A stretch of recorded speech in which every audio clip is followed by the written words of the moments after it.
आपने यूटिलिटी पढ़ी हुई है, जो पिछले चैप्टर्स में मैंने आपको पढ़ाया भी है, जो लेसन पिछले थे, जो हमारे टॉपिक्स पहले थे, तो उसमें यूटिलिटी हमने पढ़ी थी, what satisfying power of a good, एक चीज हमें कितना सेटिस्फाई करती है। तो जो यूटिलिटी में है, यूटिलिटी में दो अप्रोचेस हैं। एक अप्रोच है कार्डिनल अप्रोच और एक है ऑर्डिनल अप्रोच।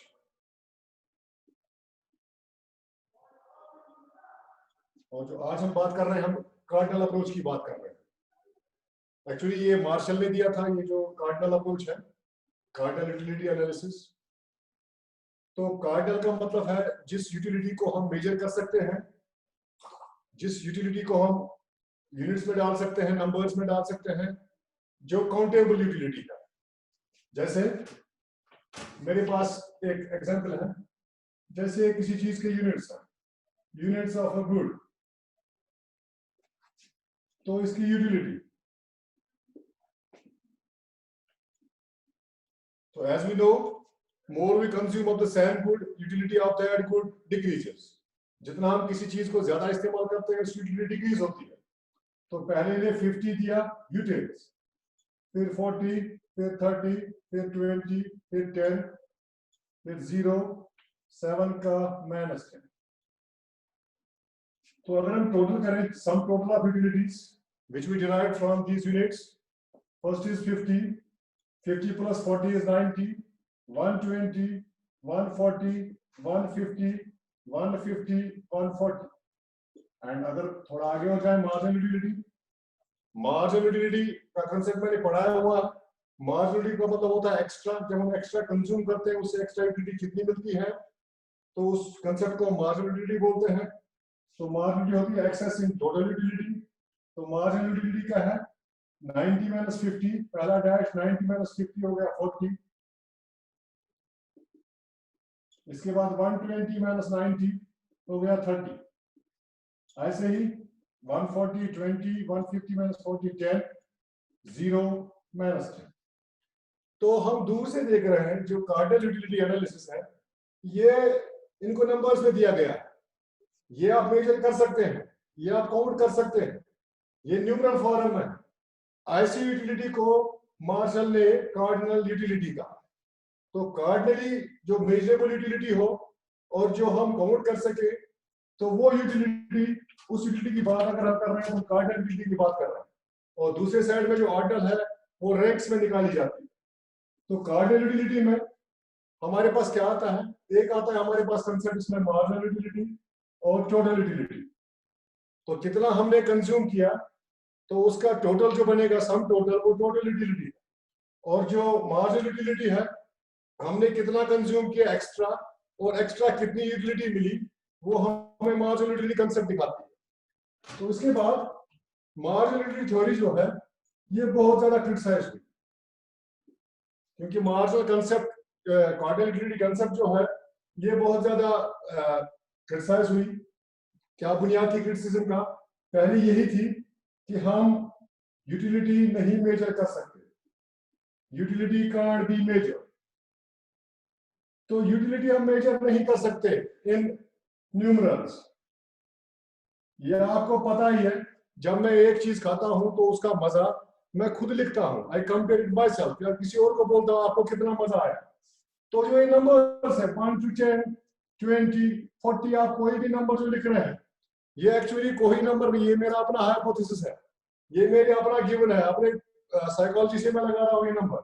मगर एक्चुअल में हम यूटिलिटी को नंबर्स में या यूटिलिटी को मेजर नहीं कर सकते। इसके बाद इन्होंने कहा था marginal utility of money remains constant.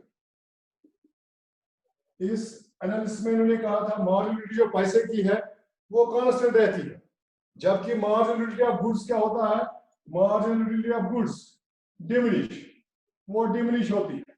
जितना हम किसी चीज को ज्यादा कंज्यूम करते हैं, उतना उसकी यूटिलिटी कम होती है। मगर इस कार्डिनल एनालिसिस में अल्फ्रेड मार्शल ने क्या कहा कि marginal utility of money remains constant, पैसे की कोई वो वैल्यू कम नहीं होती है, मार्जिनल यूटिलिटी कम नहीं होती है, मजा कम नहीं होता। तो इस चीज पे भी इसको बाद में क्रिटिसाइज किया गया। इसके बाद जो एल्फ्रेड मार्शल थे, इन्होंने इस यूटिलिटी को, जो मेजरिंग रॉड है इसकी, कैसे मेजर किया, मेजरिंग रॉड इसकी इसने मनी बताया। तो मेजरिंग रॉड अगर मनी है तो मनी हमेशा आदमी के पास कांस्टेंट नहीं रहती। क्या मतलब है इसका कांस्टेंट नहीं रहती? अगर आप कंज्यूम करोगे तो आपकी मनी इनकम लो होगी। जब आपकी मनी इनकम लो होगी तो आपके पास रिमेनिंग जो मनी है वो डिक्रीज हो जाएगी, लेस हो जाएगी। तो ये कार्डिनल यूटिलिटी एनालिसिस जो है, इसके बाद जब ये काफी क्रिटिसाइज हुई तो एक और अप्रोच आया, तो उसको बोलते हैं इंडिफरेंस कर्व एनालिसिस, और उसके बाद रिवील्ड प्रेफरेंस थ्योरी भी आई। तो ये जो कार्डिनल यूटिलिटी एनालिसिस है जनरली बेस्ड है, हम यूटिलिटी को मेजर कर सकते हैं, हम यूटिलिटी को काउंट कर सकते हैं, हम यूटिलिटी को न्यूमरल फॉर्म में दे सकते हैं। तो अगर अब हमें, तो हम शुरू करते हैं। तो ये मैं समझाने के लिए बोल रहा था अभी तक। तो टॉपिक है cardinal utility analysis.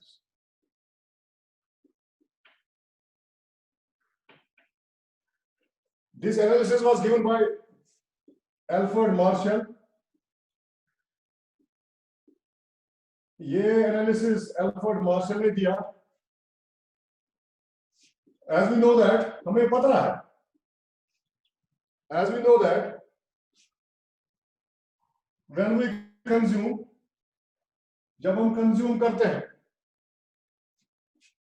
one good, marginal utility of that good, one good, marginal utility of that good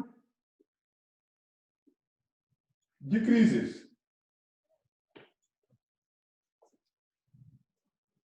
Cardinal utility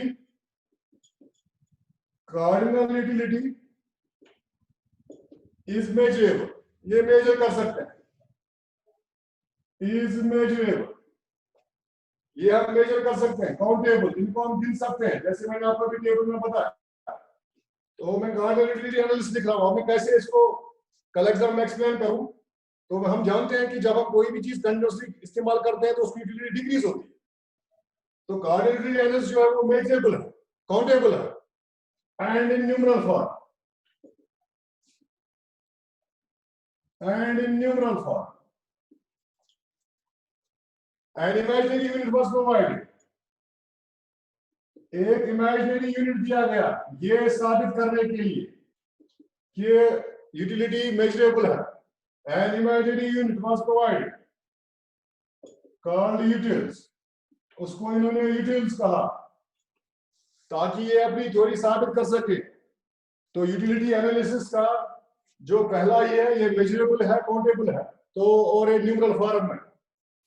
इसके बाद नेक्स्ट जो हमारा आ रहा है,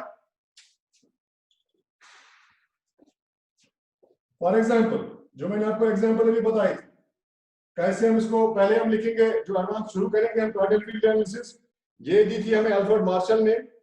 इसका मतलब है जब यूटिलिटी को मेजर करें, काउंट करें, और यूटिलिटी आपको पता है क्वालिटी है, मेजर नहीं कर सकते, लेकिन उन्होंने एक हाइपोथेटिकल यूनिट दिया, that unit is called utils. उसके बाद आपने एग्जांपल प्रोवाइड कर दिया। तो एग्जांपल के लिए ये है यूनिट्स ऑफ एक्स। ये आप सारा कुछ का एक्सप्लेन जब करना होगा तो सारा कुछ लिखेंगे। Units of x, utility in utils,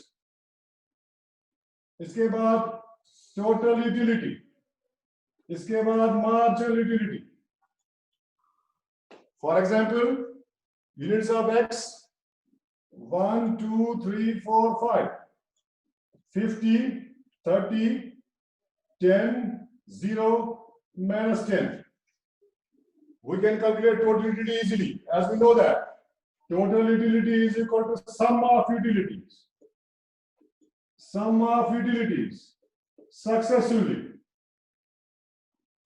sum of utilities, इनका अगर हम सम करें सक्सेसिवली, कैसे 50 plus 30 is equal to 80, 80 plus 10 90, 90 plus 0 90, 90 minus 10 80, या हम टोटलिटी ऐसे भी कैलकुलेट कर सकते हैं, totality is equal to summation of marginal utilities. अगर हम इन मार्जिनल यूटिलिटी जो हम निकालेंगे उनका भी सम करें सक्सेसफुली तो हमें टोटल यूटिलिटी मिल जाएगी। तो टोटल यूटिलिटी होती है sum total utility derived from consuming a unit of good और सर्विस। जो हम कोई चीज कंज्यूम करते हैं, जितना हम उसको कंज्यूम करते हैं उन सब ने हमें कितना यूटिलिटी दिया, that utility is called total utility. तो मार्जिनल यूटिलिटी क्या होती है, extra we get from consuming extra units of good. अगर हमने एक्स्ट्रा कंज्यूम किया 1 से 2, हमें टोटल यूटिलिटी कितनी इंक्रीज हुई, 50 to 80 हो गया 30, फिर हो गया 10, 80 to 90, 90 to 90 हो गया 0, फिर 90 to 80 हो गया -10। So marginal utility calculate करने के लिए we have a formula, marginal utility is equal total utility n minus total utility n minus 1। ये आपको पता है, ये पहला n है, ये n1 है, ये n2 है, ऐसे n3 है, या मैं ऐसे बोल सकता हूं ये n है, ये n1 है, फिर नेक्स्ट में ये n बन जाएगा, ये n1 बन जाएगा। तो पहले n है n, वो 50 ही है, उसके बाद नेक्स्ट जब करूंगा n1 माइनस n तो बनेगा 80 माइनस 50। तो उसके बाद नेक्स्ट जो n1 है, n1 फ्यूचर का बन जाएगा, वो है 90 माइनस 80 हो जाएगा 10। तो ये ऐसे हम कैलकुलेट कर सकते हैं। इसके बाद हम अगर हमने यूटिलिटी एनालिसिस फुली एक्सप्लेन करनी है तो इसके बाद हमने क्या करना है, हमने इसको टेबुलर शेप भी देनी है, हमने एक कर्व भी बनानी है। तो कर्व बनाने के लिए ये मैंने आपको बताया, ये x एक्सिस है माइनस, ये y एक्स एक्सिस है प्लस, ये y प्लस y माइनस, ये 0। तो यहां से स्टार्ट होगा total utility first, second, third, fourth, fifth. इस साइड में हमारा आएगा यूनिट्स ऑफ x, इस साइड में टोटल यूटिलिटी और मार्जिनल यूटिलिटी। तो आराम से निकलेगा ये 20, 40, 60, 80, 100।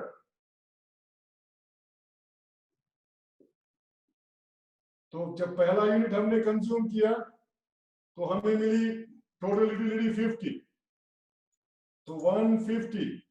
सेकंड पे 9, सेकंड पे टोटल यूटिलिटी 80, थर्ड पे 90, फोर्थ पे भी 90, फिफ्थ पे 80। तो ऐसे करो निकलेगी, एक जगह कांस्टेंट रहेगी, ये हो गया इंक्रीजिंग, ये हो गया कांस्टेंट, ये हो गया डिक्रीजिंग, फिर करो डाउन हो जाएगी एक जगह से। उसके बाद मार्जिनलिटी की भी बना सकते हैं, 1 पे 50, सेकंड पे 30, थर्ड पे 10, फोर्थ पे 0 और फिफ्थ पे -10। ये ऐसे करो बन जाएगी। तो ये डिक्रीजिंग है, ये 0 है और उसके बाद नेगेटिव है। तो यूटिलिटी एनालिसिस डिफाइन करने के लिए आपको वो तो पहले ही मैंने डिफाइन कर दिया कि क्या होता है यूटिलिटी एनालिसिस। अगर आपने एक्सप्लेन करना है तो आपको एक्सप्लेन करने के लिए पहले यूटिलिटी एनालिसिस ड्रा डाउन करना होगा। उसके बाद जो आपका ये एग्जांपल है, चाहे उसमें एक डायग्राम है और एक शेड्यूल है, वो दोनों अपने उसमें डाउन करने होंगे आपके पेपर में। उसके बाद दिस कंसेप्ट वाज क्रिटिसाइज्ड, ये कंसेप्ट क्रिटिसाइज हुआ। इस कंसेप्ट को काफी क्रिटिसाइज किया गया बाय वेरियस इकोनॉमिस्ट्स।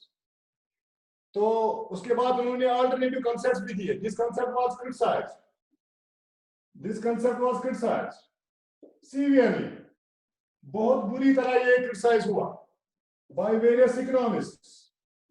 बहुत सारे इकोनॉमिस्ट को इसने क्रिटिसाइज किया, इस थ्योरी को, जो इसने कंसेप्ट दिया था, अप्रोच दिया था, cardinal utility analysis approach. And they also provide, और उन्होंने प्रोवाइड भी किया, and they also provide alternative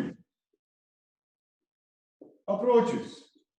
उन्होंने अल्टरनेटिव अप्रोचेस भी दिए, like indifference curve, indifference curve analysis दिया, ये हमने आगे पढ़ना है, इंडिफरेंस करो कंसेप्ट, इंडिफरेंस करो। और एक दिया रिवील्ड प्रेफरेंस, रिवील्ड प्रेफरेंस, हमने कितनी प्रेफरेंस हासिल की एक चीज से दूसरे चीज तक। तो इंडिफरेंस करो कंसेप्ट हमने आगे पढ़ना हुआ है, अलग टॉपिक है सेपरेट, नेक्स्ट आपका वही आएगा। तो इस थ्योरी को काफी क्रिटिसाइज, इस अप्रोच को काफी क्रिटिसाइज किया गया, इस कार्डिनल यूटिलिटी को। तो किन बुनियादों पे ये कंसेप्ट पड़ा हुआ था पहले वो देखते हैं। This concept was criticised, but before that we have to just write down the assumptions of cardinal utility analysis। assumptions क्या थे इसके, किन चीजों पे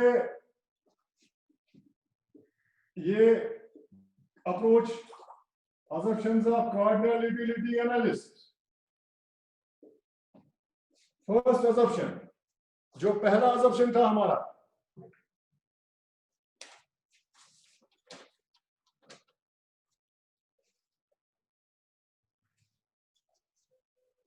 first assumption, the cardinal measurability of utility। ये खुद बताता है ये मार्शल अपनी एनालिसिस में कि आप यूटिलिटी को मेजर कर सकते हैं cardinally. Cardinally means you can provide the numbers. So I can write down here utility can be measured, utility as per Marshall, utility as per Marshall can be measured in numbers, can be measured in numbers और money terms। पैसे में भी, जो मैंने आपको last lecture में बताया था, पैसे में भी हम इसको मेजर कर सकते हैं। ये इसने बताया था जो एल्फ्रेड मार्शल थे अपनी इस assumption में। तो और क्या बताया था next, money is a measuring rod, money is a measuring rod, जो हम मेजर यूटिलिटी करने के लिए, कार्डिनल यूटिलिटी करने के लिए इस्तेमाल करते हैं, वो मनी है, money is measuring rod. So first जो assumption है, इसने खुद ही कहा अपनी थ्योरी को बुनियाद करने के लिए, बेस देने के लिए, कि पहला जो आपने लेना है कंफर्म, वो चीज आपने कंफर्म करनी है कि यूटिलिटी मेजरेबल है यूटिल्स में। तो ये मेजरेबल है, नंबर्स में है, और मनी में भी हम इसको काउंट कर सकते हैं।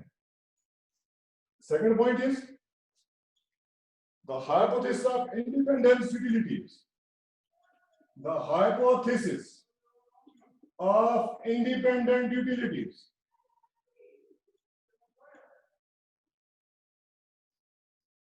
हर एक चीज की अपनी इंडिपेंडेंट यूटिलिटी है, एक चीज दूसरी चीज की यूटिलिटी पे असर नहीं कर सकती। It's assumption, by consuming one good it does not affect on the consumption of other good।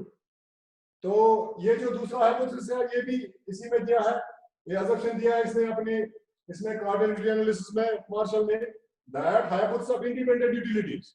तो यूटिलिटीज इंडिपेंडेंट होती है, एक चीज की अपनी होती है, दूसरी चीज की अपनी होती है। हम यहाँ ये राइट डाउन कर सकते हैं,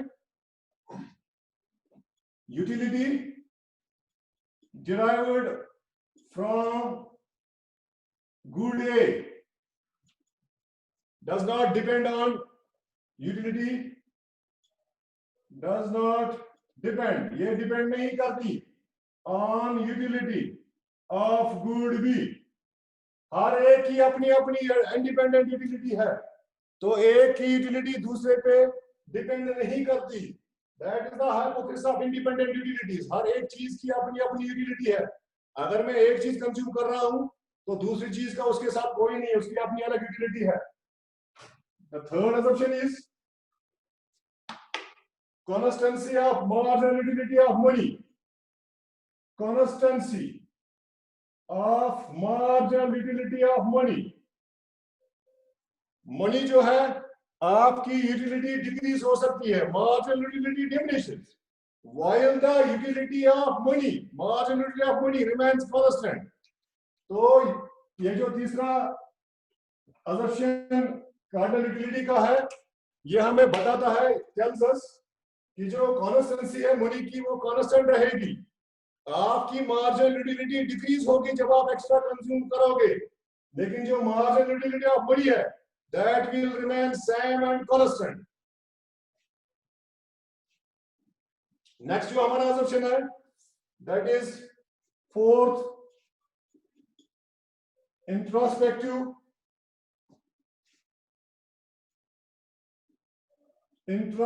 मेथड। इसने कहा जब आप मेरी कार्डिनल यूटिलिटी एनालिसिस पढ़ोगे एडवर्ड मार्शल में, तो आपने इस चीज का ध्यान रखना है, इंट्रोस्पेक्टिव मेथड। इंट्रोस्पेक्टिव मेथड का मतलब है आप आपस में मुआवजा करोगे, क्या कब अपना इंस्पेक्शन करोगे, अपनी जो ऑब्जर्वेशन है वो करोगे कि हमें कितनी यूटिलिटी मिली। तो इसमें क्या होता है इंट्रोस्पेक्शन में? इंट्रोस्पेक्शन में होता है सेल्फ ऑब्जर्वेशन ऑफ यूटिलिटी। आपको कितनी मिली, आप और उससे कंपेयर करोगे, उनसे पूछोगे उनको कितनी मिली।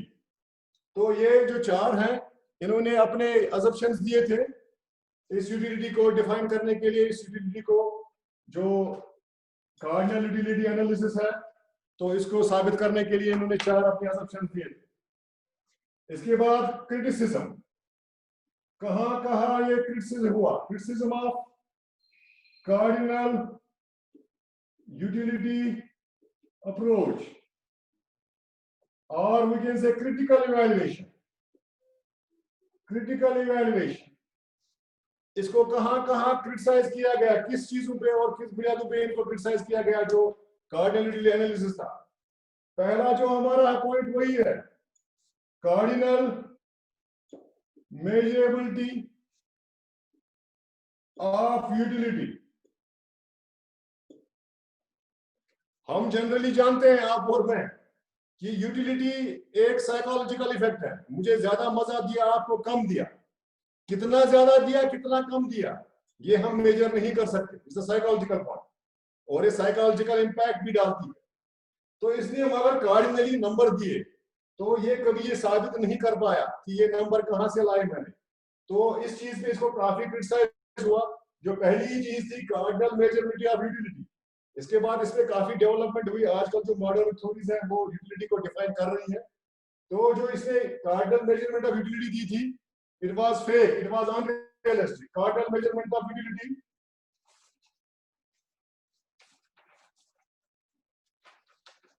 is unrealistic.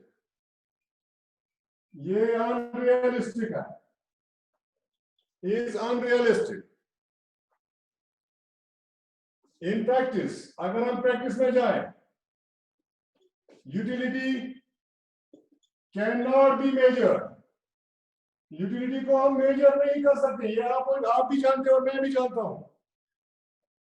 लाइक 10, 25, 50, ये कहां से लाए आपने 10, 25, 50? जब मार्शल को पकड़ा गया, उसकी थ्योरी को सामने पकड़ा गया, एनालिसिस किया गया, तो लोगों ने जब पढ़ा उन्होंने पहला यही सवाल पूछा उससे, इस चीज पे क्रिटिसाइज किया कि आपने ये नंबर्स कहां से लाए।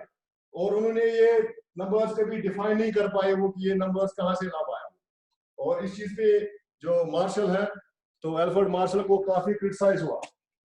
तो नेक्स्ट पॉइंट जिस पे क्रिटिसाइज हुआ, पहला जो पॉइंट है that's cardinal measurement of utility. तो आप इसको आराम से बाद में डिफाइन कर सकते हो, क्योंकि मेजरमेंट ऑफ यूटिलिटी नहीं कर सकते, इट्स अ क्वालिटी कांसेप्ट। तो एक दूसरे पे डिपेंड करता है, एक यूटिलिटी होगी दूसरे की दूसरी होगी, तो हम नहीं कर सकते, प्रैक्टिकली ये अनरियलिस्टिक है। सेकंड जो क्रिटिसाइज हुआ, hypothesis of independent utilities wrong. Independent utilities का जो इन्होंने कंसेप्ट दिया था, आपने फॉलो करना है तब मेरी थ्योरी एक्सेप्ट होगी, आपने मेरे असम्पशंस को फॉलो करना है। उसमें था हाइपोथेसिस ऑफ इंडिपेंडेंट यूटिलिटीज, हर एक चीज की अपनी इंडिपेंडेंट यूटिलिटी होती है, मगर मैं आपको यहां बता रहा हूं इस पेन की इंडिपेंडेंट यूटिलिटी नहीं है जब तक इसके साथ इंक नहीं है। मैं आपको बता रहा हूं गाड़ी की कोई यूटिलिटी नहीं है जब तक उसके साथ पेट्रोल और टायर नहीं है। तो हर एक चीज की अपनी इंडिपेंडेंट यूटिलिटी नहीं होती है। समटाइम्स देयर आर लिमिटेशंस, कहीं कहीं ये अप्लाई नहीं होता है। तो इस चीज पे एल्फ्रेड मार्शल को काफी क्रिटिसाइज किया गया। तो ये है every item is not independent, हर एक चीज इंडिपेंडेंट नहीं है। Every item is not independent, हर एक चीज इंडिपेंडेंट नहीं है। Like pen is dependent on ink, car depends on petrol. What happens? What happened? क्या होगा या what will be happen? क्या होने वाला होगा if petrol is not available? Petrol अगर अवेलेबल नहीं है तो क्या होगा आपकी थ्योरी का? ये क्रिटिसाइज किया इकोनॉमिस्ट ने एल्फ्रेड मार्शल को। और तीसरा जो है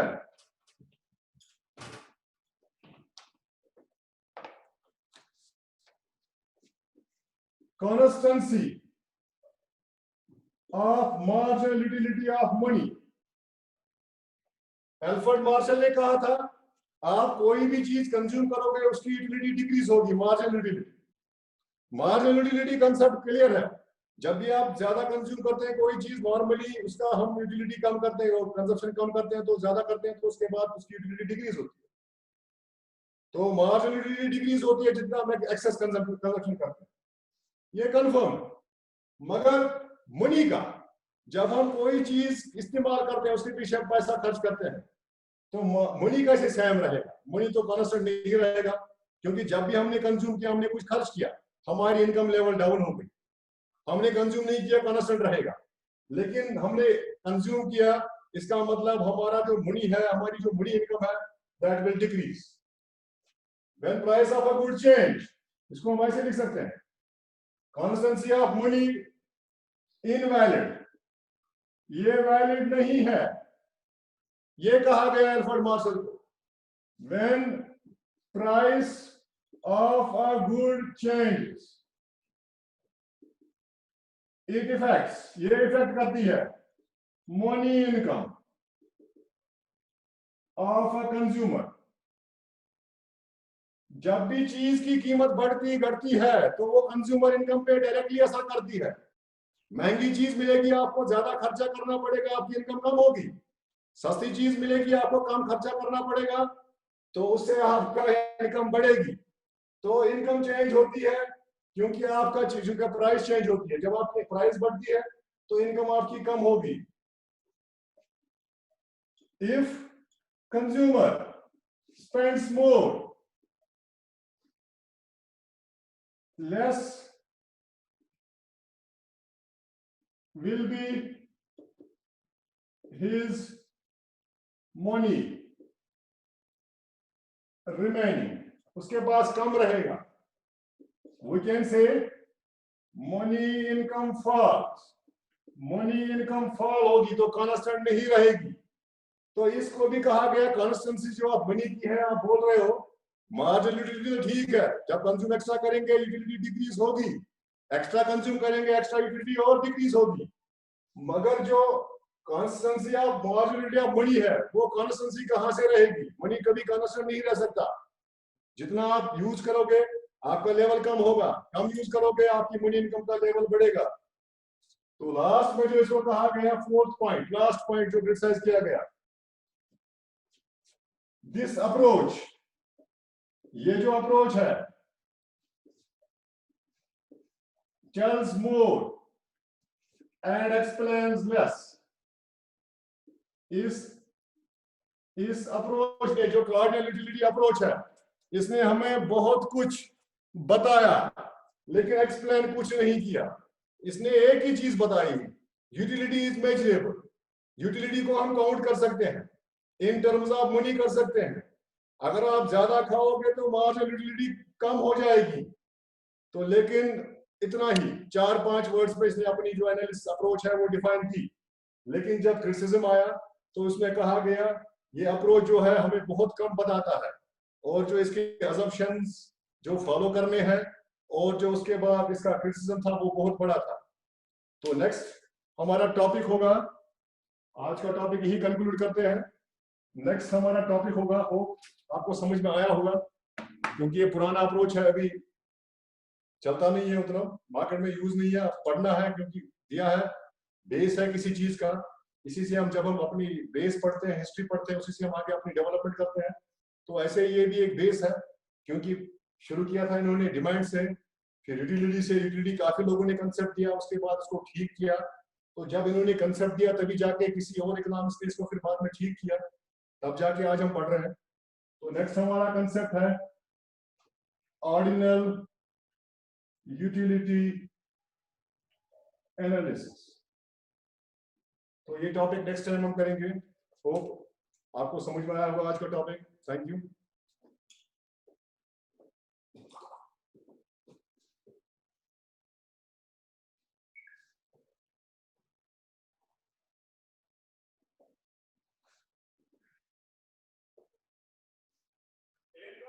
Thank you.